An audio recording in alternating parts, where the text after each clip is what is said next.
Hello, hello, hello. Welcome to the fifth and final installment in our series, Back to Basics, how to optimize your LinkedIn profile to engage prospects and customers. I will be your host on this last bit of the journey, David Fisher, David J.P. Fisher, also known as D-Fish. And in case you are curious, my co-host on Fridays is with me, but right now he is doing some damage on his bottle because he woke up late from his nap. So he might make an appearance as we finish up here today.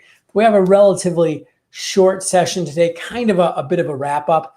As always, if you can do me a favor and throw into the comments where you're at, where you're coming at us from, what city, state, zip code, country, or neighborhood you are in. That would be great because then it lets us know that people are there. Oh, hey, Wayne, how you doing, man? Good to see you. And I'm glad you did that because I'm actually seeing nobody show up on the LinkedIn Live tracker, but apparently some people are there. So that's fantastic. What do we want to cover today? And just to, again, refresh where we've gone over the last few days over the course of the week was really looking at how do you use your LinkedIn profile as a tool to attract, to engage, but also to lead to further conversation, right? A lot of times we forget that our LinkedIn profile is just one piece of the puzzle. People might be looking up, looking for you online, might be looking you up either through a search or just because they know your name. But we want to actually encourage further action. We want to be able to do something beyond just get them to come to our profile. We want to have them create some action, especially if we are in a sales, in a small business entrepreneurial role. So that's why we looked past through the week. And by the way, if you haven't had a chance to catch all of them, all of our series, not only from this week, but all of the sessions are on our YouTube channel, youtube.com/user/David J.P. Fisher. So you can check out all the sessions we've done this week on the images, on the headline, on the totally blanking here. Oh, about section. And then yesterday, of course, the experience section. So definitely check those out. Where I wanted to kind of wrap up today is, Fridays are usually a little quicker because of the co-host, Liam, right? Yeah, who's still doing great. So, okay, fingers crossed. Is really kind of just to look at a few of the smaller pieces of the profile that we can use to kind of share our message. And I was thinking about this before I started. Let's take back 5-7 years ago. And actually, it's great. Wayne is another powerhouse LinkedIn guy from way back in the day who knows his stuff. Wayne, you'll remember this. We used to get really excited about functionality.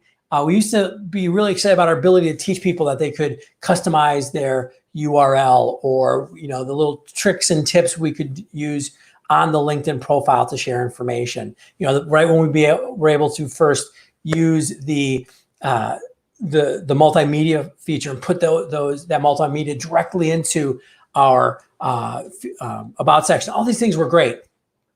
And as the system has become a little more stable over the last couple of years, I feel that there's not as much functionality we should get tripped up in, but also I feel that it's important to stay focused on the most important things of the profile. The four that we've gone through so far this week: images, headline, about section, and experience section. Those do the heavy lifting. Those are the 20% of the profile that does 80% of the work. If you get those wrong, it doesn't matter how clever you are with any of the other functionality. It doesn't matter what certifications you put in, or if you've got a publication listed, right? So that's why I hammer that so much. But we're going to talk about all those other pieces of the profile that you can use. So let's start with a couple of the big little pieces. Skills and endorsements, right? So this is a relatively new section. I see people get really, really worried about it, to be blunt, or like kind of wrapped up in it. A couple things. So understand, when the skills section first came out, I'm going to be straightforward and say this was for LinkedIn, not for us as users. They kind of sold it to us like, oh, you'll be able to like endorse each other and you'll be able to be found more easily. although there's not a lot of evidence or not a lot of data, I should say, that we can really track keyword searches to the skill section yet. But they were doing, LinkedIn really was doing this so that they could capture data that they could sell through their recruiting platform. Their recruiting platform is still one of the most, one of the biggest ways that they make money. So that's not a bad thing. Just remember what it's really there for. That being said, you can have up to 50 skills. List them. What's up? Sean, coming from Seattle. Good to see you. Just realized, yeah. So LinkedIn Live, still in beta. I'm getting nothing on LinkedIn, but luckily just this week, I've been able to get it on our StreamYard streaming platform. So now I can see, like, Wayne, it's great. We got somebody else from Sweet Home Chicago. I know, Wayne, you're up in Wisconsin. Katie, face-to-face in a tuna sandwich shop in Woodridge. Awesome. You can eat some lunch and you finished? I'm trying to talk to the nice people here. Liam Watts shares opinion. And Sean, great to have you from Seattle too, or not Seattle, St. Louis area. Keep eating. Keep eating. Yeah, you still got a bottle left. There you go. Welcome to the authenticity of having a small child. Hey, Patrick, how you doing? Thanks for joining us. So anyways, going back to the skill section, it can help you. You can have up to 50. What we want to do again is make sure that the ones that you're choosing, and there's no downside of having all 50, but make sure that you're putting stuff in there, language that your customers want to know you have. Skill, like I've seen this, Excel or Word. People don't care unless you're somehow an Excel guru and teaching people that. Do things that are important. So yes, it could be sales. Yes, it could be some of the technical abilities that you have in your position. But always think about it. Is this important to my reader, to the person who's trying to engage with me? That's kind of the watchword for all of this, right? Does this help the reader understand what I do and how I can help them? Go back to the 3 strategic questions we've mentioned in all of these sessions. What is my goal? Who is my audience? How do I need them to see me? Right? This is the words we choose here. The key words we choose are ways to indicate to our audience how we want them to see us. By the way, endorsements. Are endorsements good? Absolutely. Like, I'm not going to say endorsements aren't valuable, but they're also not the end all be all.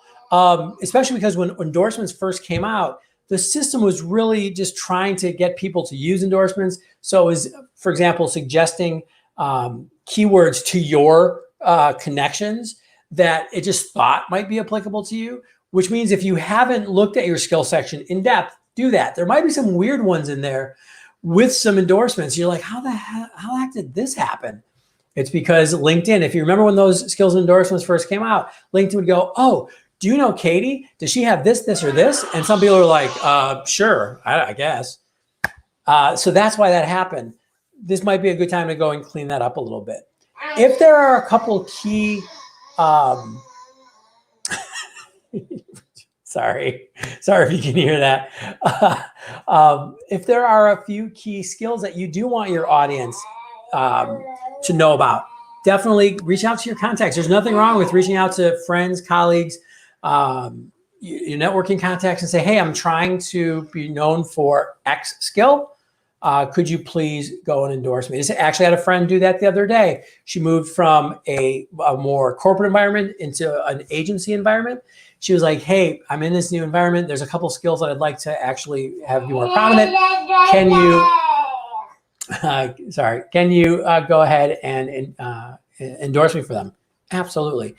By the way, that also brings up the fact that you can peg the last, this is a little fun bit of functionality, which I think is useful. You can peg 3 skills above the whole skills section. So whatever 3 you want to highlight, put those up there. It doesn't have to be the ones with the most endorsements. You could actually put any of the 3 that you've listed up there. So that's that. Okay, come on. Come here. All right. You want to join all the people? All right. I think he is wearing the same outfit he did last week. So maybe it's his Friday outfit. Say hi, everybody. Okay, he's just going to ignore. The other thing related to skills and endorsements is the recommendation section. And this, I think, has gotten not a lot of love over the years. It's one of the original pieces. I actually wrote a whole article about how to really ask for recommendations quite recently. And I can share, it's on my blog. It's one of the most recent ones I wrote, davidjpfisher.com/blog. Check that out. But here's really what recommendations are. They are not formal letters of recommendation. What they really are is statements of credibility, because in the online world, trust is important. And you can write whatever you want on your LinkedIn profile. You could be making stuff up. But since a recommendation has to come from another user, another member of LinkedIn, there's that credibility piece to it.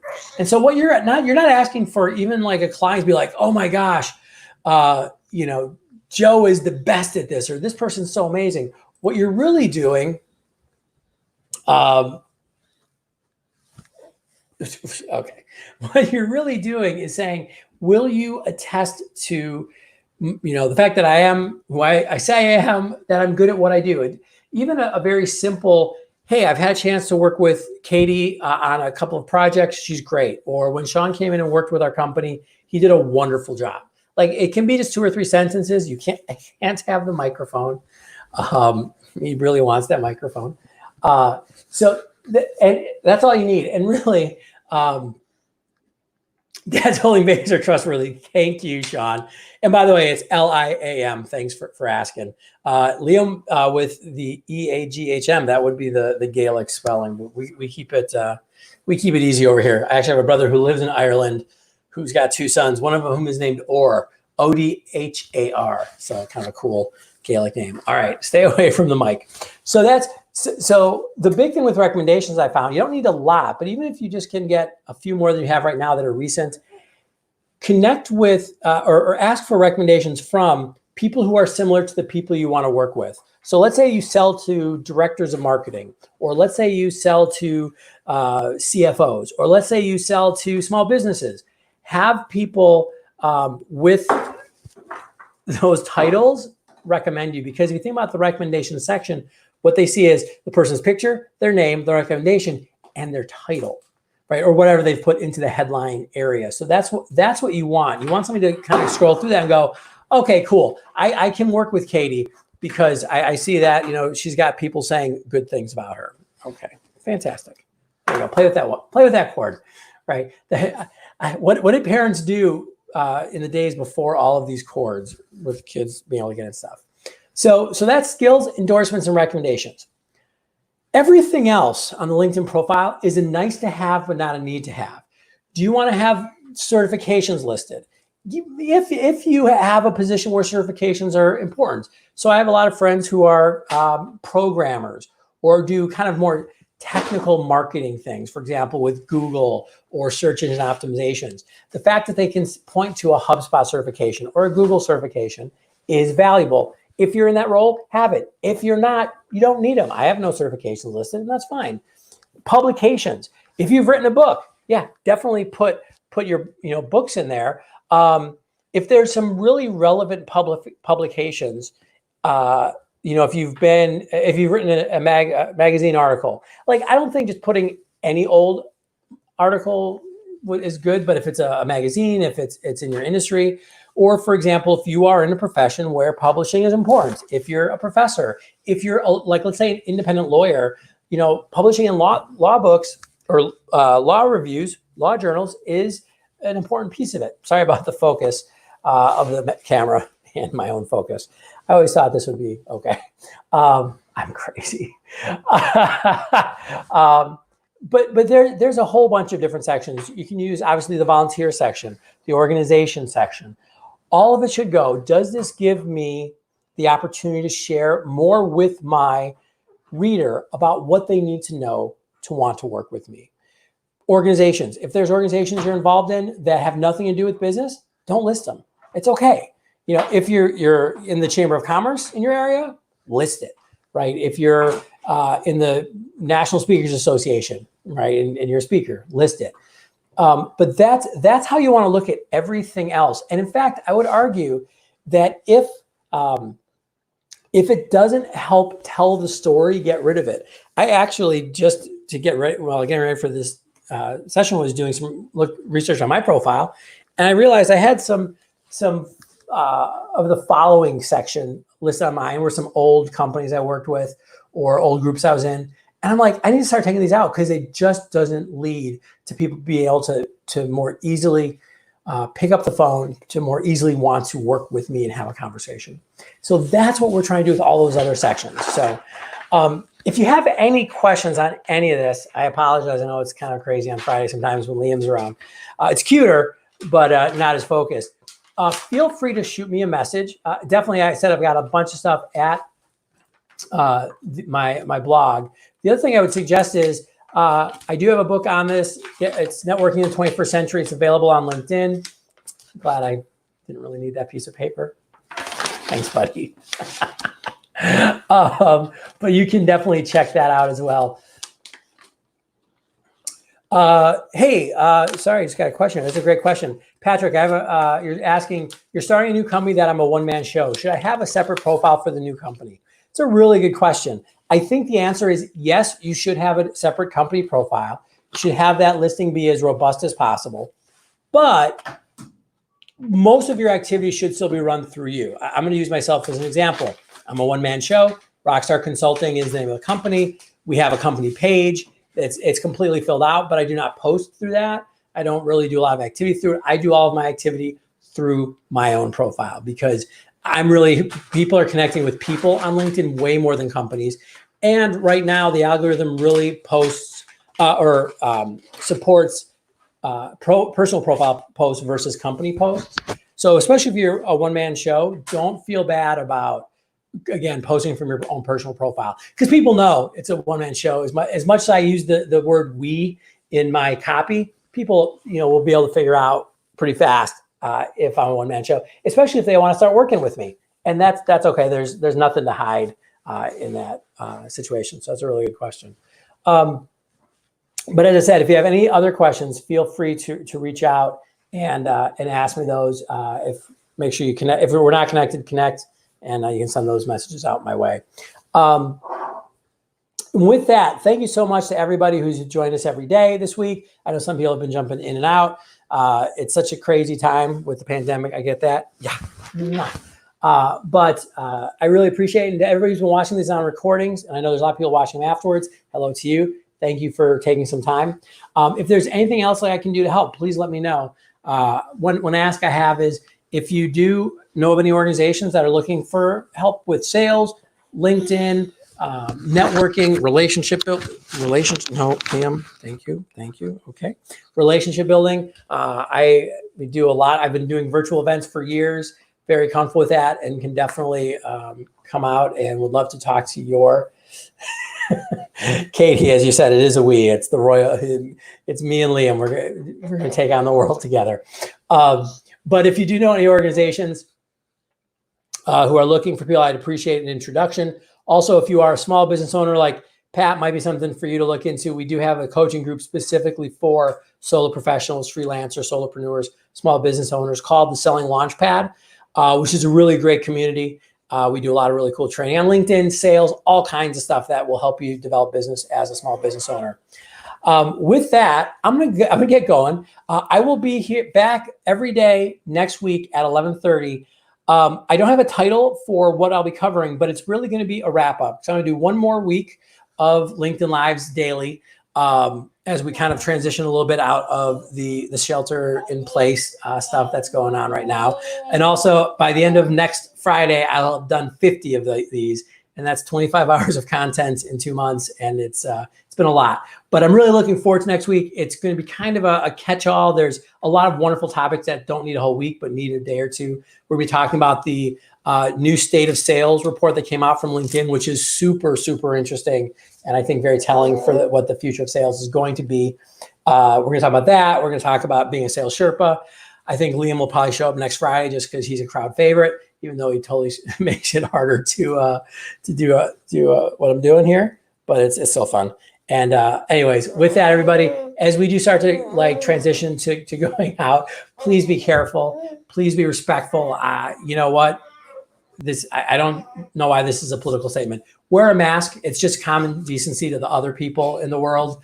that you're probably fine, but they don't know that. And I've been going out sometimes. And I'm like, hey, I got my mask. Please wear a mask. But other than that, be patient, be kind, and take care of one another. And we're going to get through this. From me and Liam, thank you so much. You want to say bye? You want to wave bye-bye? See if we can get a bye. Bye-bye. Bye-bye. No? Want to wave? He doesn't. I don't think he knows that people are there. Anyways, bye-bye. Sean, thank you. Have a great Memorial Day weekend. Everybody have a great holiday. Oh, there we got the wave. Bye-bye. See you, everybody.